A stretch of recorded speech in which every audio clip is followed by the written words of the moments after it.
everybody. Welcome to our first virtual live art gallery. We are bringing you some really awesome local artists and a really cool, fabulous local artist who moved away and really showcased her own art. I really think the move just really helped you find your identity in art, and that's amazing. So this is Jamie Moon. Most of you, some of you may know her as the art lady. There will never be another art lady. She brought art. She took us in homeschool. I guess she traveled all around Middle Tennessee, just bringing the arts to kids. Yep. Yeah. And now she's in Colorado finishing her master's. I think you've got, what, 2 masters in the fire right now? It'll be 2 masters, and then the next degree will be art therapy. So there you go. Awesome. Very cool. So let's get started. So we've got Brad Anderson here. Brad has started working with us, mostly just bringing in some artists. But now, Brad, you've expanded your work a little bit. Oh, yes. Yeah. Can you tell us about the mediums that you like to use? I know in some of these others you've been using watercolor, but you also use Color pencil, magic markers, put them together. So, now these are all watercolor. yes. Right. So Brad's got a little something for everybody. And of course, we've got our new Titans. They've been doing really well this year. Yep. This is the year to buy your Titans art. Tighten up. Tighten up. And the Lakers. Who is this? Kobe Bryant first started. He was number 8. Yeah. He's 18 years old. We got drafted. So what is your favorite medium to paint with? Watercolors. Watercolors. I first started, I did like oil. I did a oil painting and airbrushing.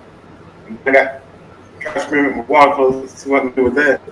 They've been hooked ever since. So if you want to purchase any of Brad Anderson's artwork, you can get in touch with us here at the Building Block. And we'll get the prices out to you.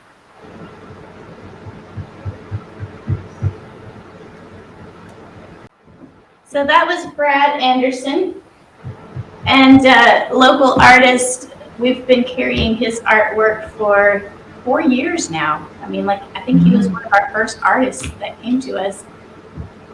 So what does it feel like, Jamie, to move from teaching artists now to doing your own gallery? Like, you've already had, what, 2 full galleries? Let's see. Yeah, I think I've done 4 installations, 4 or 5 installations. And then I'm working on my thesis installation. Next summer, hopefully it'll be in either San Francisco or Portland.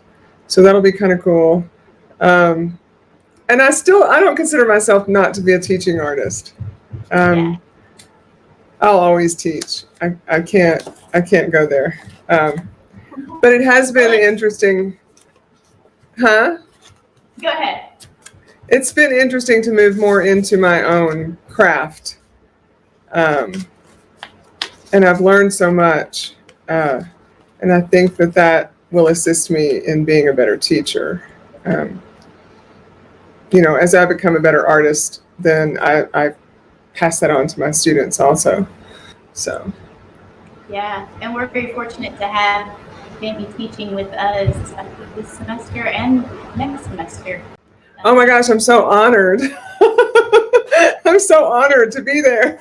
Thanks to the Tennessee Arts Commission for sponsoring our teachers. They sponsored us all through fall, and now they just awarded us a second grant to go through May. So all of our teaching artists are going to be paid through May, which is incredible. That's in this fantastic. time. it's something to have this gift and to be able to use it really well, but to pass that on and to plant seeds of your gift into others. But whether or not they use it in life or not, I mean, at some point they're going to use it some way, because art, problem solving, teamwork, collaboration, like there's so much that the arts do for leaders and for people in communities in a positive way. So thank you for doing that for us. You can see behind me, I've got over on this side, I've got some of Brad Anderson's. We've got Prince, which is one of my favorites. If you can see this.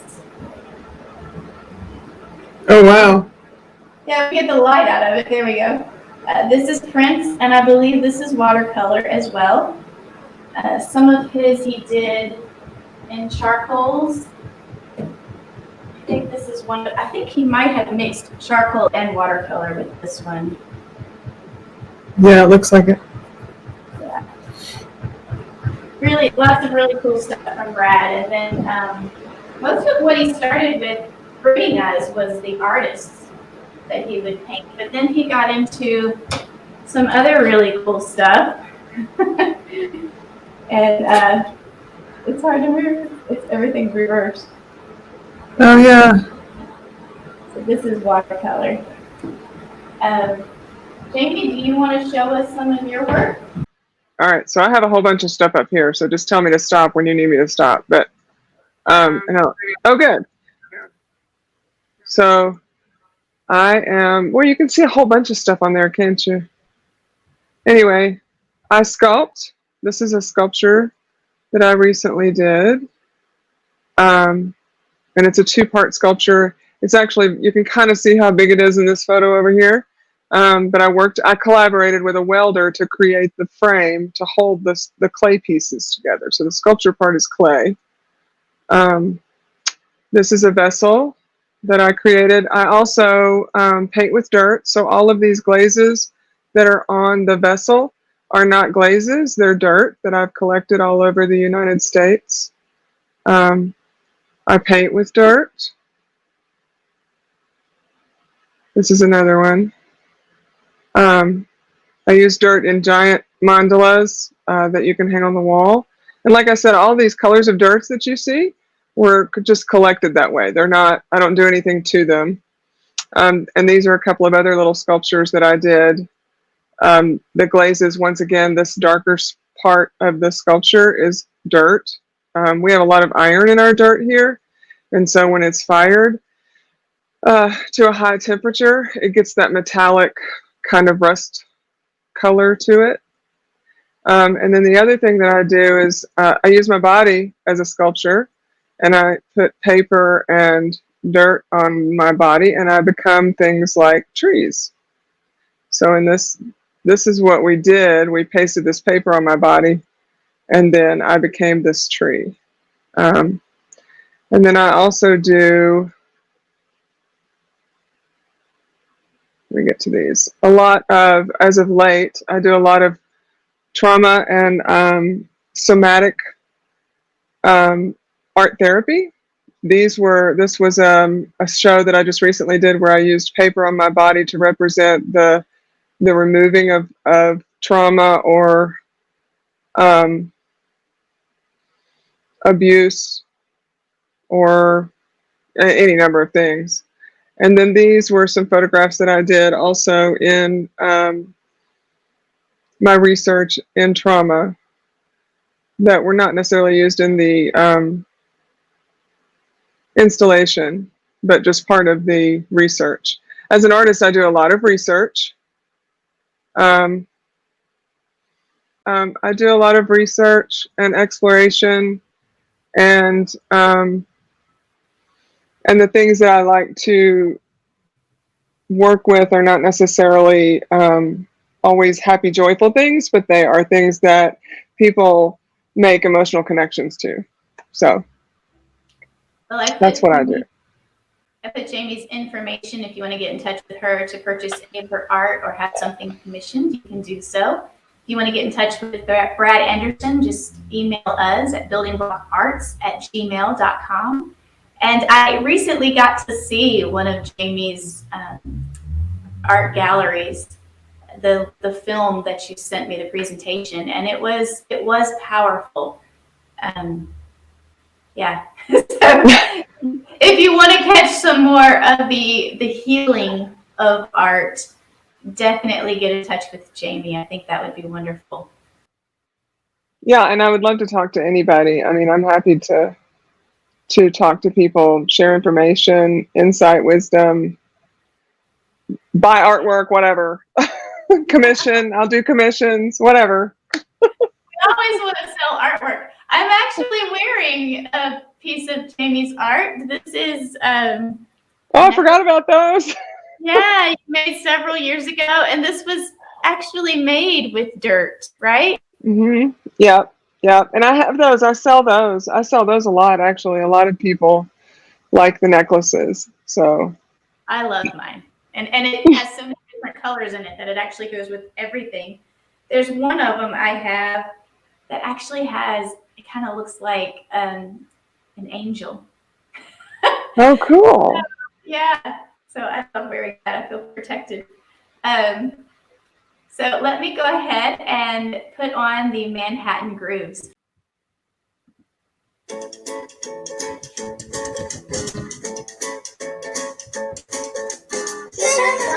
To travel song when you have to go somewhere. That's the fun is getting there. Oh, what the heck? I must confess, I love a road trip. Sing a song, hit the trail. Forget the past, forget the guy. More we know it, music shares with me.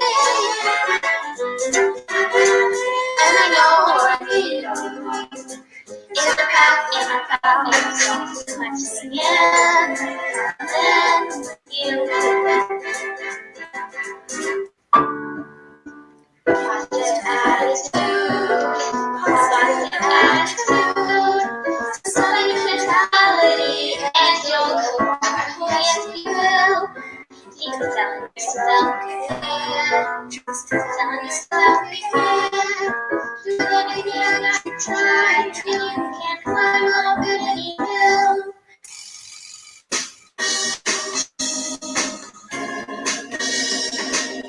You are the light of the world. You are the light of the world.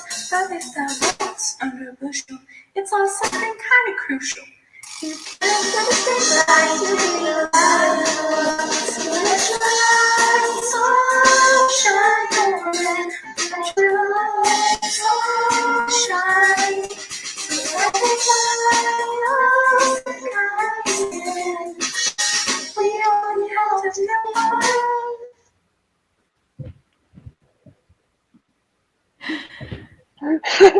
Yay!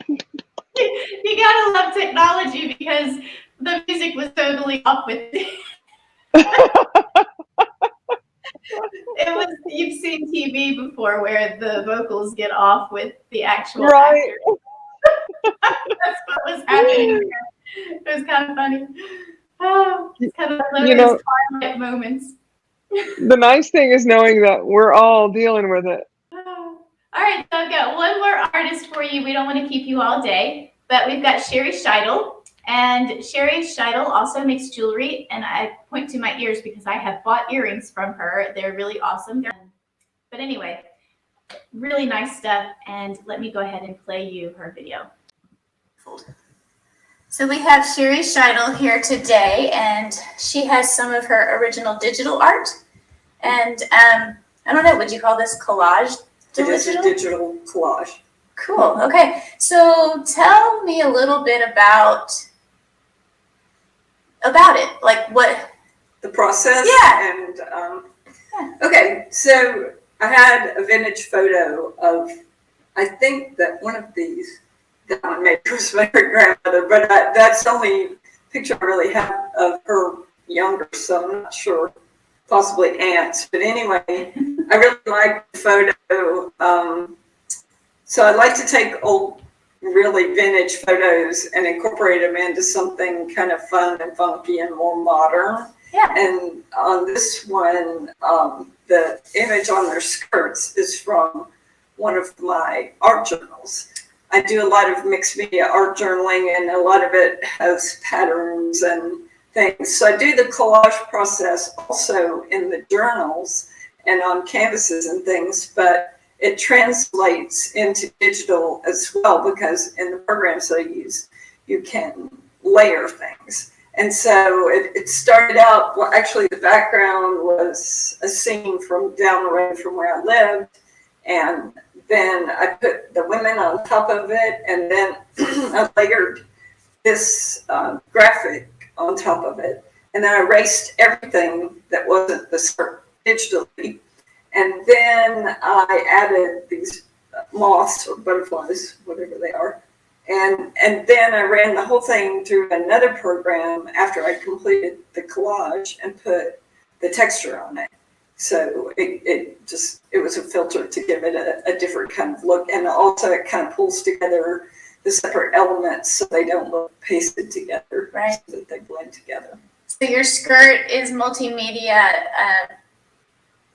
From here, it's hard to tell, but it looks like it's some acrylics and maybe colored pencil or watercolor. Well, actually, there's this really fun technique where you can take plasticine clay. It's that clay that's been around forever, and it never dries up. But anyway, you can take that and press it into a texture, which I had a texture plate that went with an embossing thing that I had. So I pressed it in, and it turns into a stamp. You press the clay into the texture, and then you can put it on a stamp pad just like you would a stamp.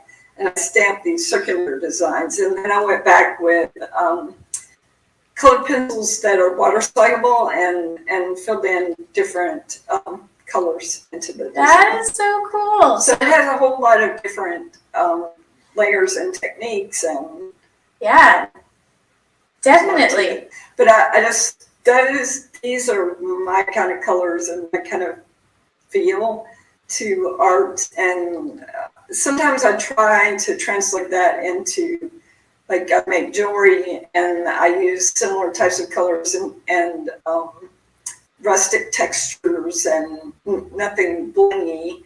I like things that are just a little bit aged looking, with patina and little rusty, you know. I was going to say the picture reminds me a lot of your jewelry, like the colors in it and the patterns. All right, so now this is one of, I'm going to say one of more of your like more classical pieces, Yeah. if we consider the other to be a modern piece. This is just an acrylic painting of some gladiolas that I put in an older, kind of more classic frame, just dresses it up. But it's, I really like painting loose flowers. So I work on a lot of different techniques. I don't always feel comfortable in some of them, but I try to push myself to explore different styles. So sometimes if I show you some of my work, you might think that several different people did it because sometimes I do some abstract work too, and it just is determined by my mood. Yeah. Just whatever I pick up and feel like doing that day. And I try to not think too much about what I'm going to do before I start doing it, and just let it happen.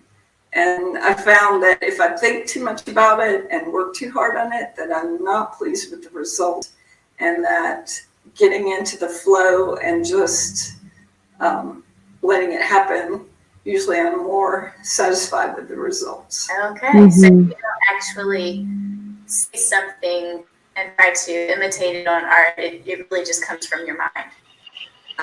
For the most part, but I'm sure that I'm influenced by other things. Like I might see somebody else's art and think, oh, that's a cool style. Let me see what I can make in that style.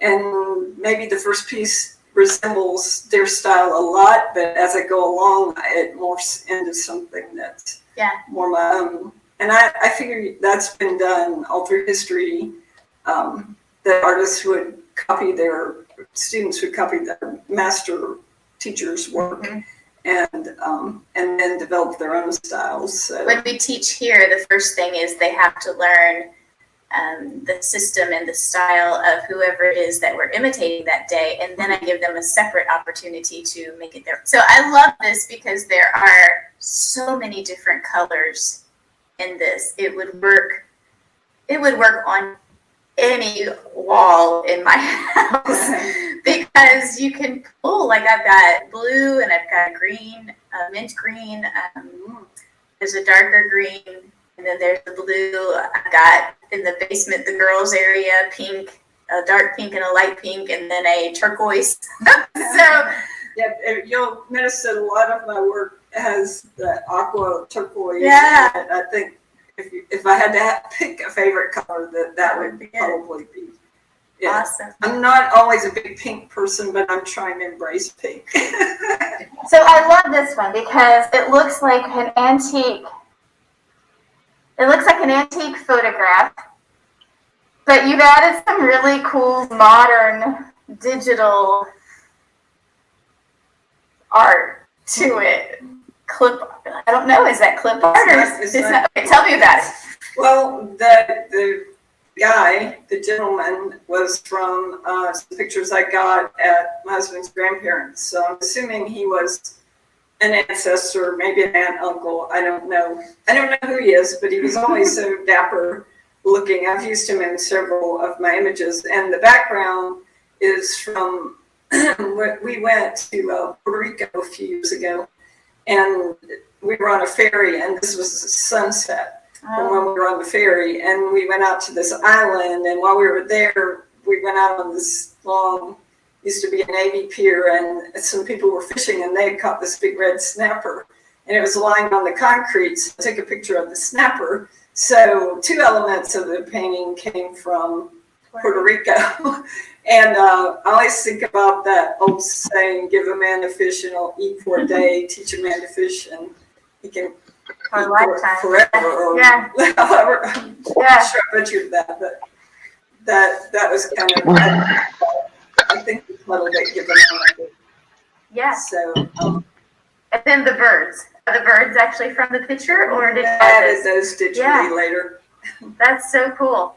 So there's like 3 or 4 different layers in this picture, but yet it gives it this quirky, classical piece, but in a very artsy, yeah. Surrealistic. So yeah, some of my things are Surrealism, okay. really surrealist.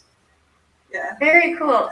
I love that, and I think that would look great in any den or cabin. Man cave. Man cave, yeah. Even like I've been in some homes where everything was very antique, and some of the art on the walls was very classic and old-fashioned, black and white photos and stuff. I think that would be wonderful right in the middle of something like that, because it has that pop of modern color and unexpectedness, whimsy. Mhm. Yeah, I love it. Well, thank you so much for sharing your art with us. If anybody has any questions, they can post them below. I'll share my links. I'm on Instagram at Stillwaters Art, and also Twitter. I share things to both of those. And on Facebook, it is Stillwaters Studio. Stillwaters with an S at the end. Okay. Studio. And then if you're local, you can buy Sherry's stuff at, are you still? Blue 32. I have a booth at Blue 32 where I sell a lot of my jewelry, some of the art, like this has been there before. It probably will go back at some point. And then I have a little cubby at Glover's Market at the Columbia Arts Building. Oh, cool. I didn't know that. Awesome. And it has jewelry. I've got to swing by Glover's. It's a fair place. Yeah, I hear lots of cool things about their stuff. So, Yeah. all right. Well, thank you. Thanks for stopping by. She reminded me a little bit of you in one aspect. Tell us about your process. For me, Yeah. Well, How did you get started in using dirt? I guess is what, because it seems so, yeah, tell me about that. yeah, dirt's the one that's always top on the list. Because when I moved to Colorado, in Tennessee we have brown dirt, we have some red dirt, maybe a little bit of yellow dirt every once in a while. But out here we have green dirt and purple dirt and pink dirt and yellow dirt and orange dirt and red dirt and blue dirt and every color of dirt you can ever imagine. And so when I moved out here, I was just so enamored by all the colors that I just started collecting them and thinking, I'm going to do something with that. And so when I started college in my undergrad, which was my bachelor's of fine arts, my major was sculpture. And I was really interested in what the dirt would do when it was fired to different temperatures. So I started this research project. And I took, at the time, I only had 32 different samples. And I made 3 sets of 32 tiles and fired them each to a different temperature to see what the dirts would do. And part of this came from researching Native American pottery. And all those beautiful colors that are on Native American pottery are dirt. And that's how they get it there. And that just kind of kicked off, well, hey, I'm Cherokee. I want to do that. And so it just exploded into, like, here, I'll show you this. This is my most recent dirt painting.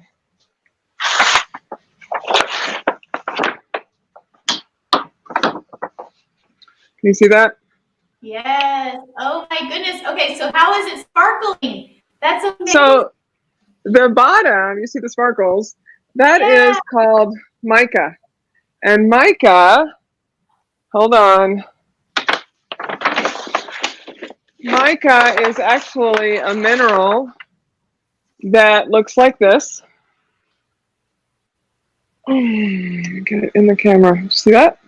Yeah. Oh my goodness. And they used to make windshields out of it. And when it peels, you can peel it into these little, I don't know if you can see it. They're very, very thin layers. And I call it nature's glitter. I was getting ready to say it's nature's glitter. Nature's glitter. And I use it a lot. And like some of the dirts, like the black in that painting was a sand that I found on Cannon Beach in Oregon. And when the sun hits it, it looks blue and it sparkles because it's full of this mica type mineral, but it's actually from basalt, which is part of a volcano. So there's a tremendous amount of like earth science that goes into what I do. And there's a lot of research and a lot of, like, some soils have a lot of clay in them. And so they're very moldable and palpable, whereas others are more sandy and you just kind of sprinkle them, or I add different acrylic mediums to it to create texture and, whatever, and to make it permanent. So, yeah. Very cool. Well, next time you're in town, you need one to hang here in the school.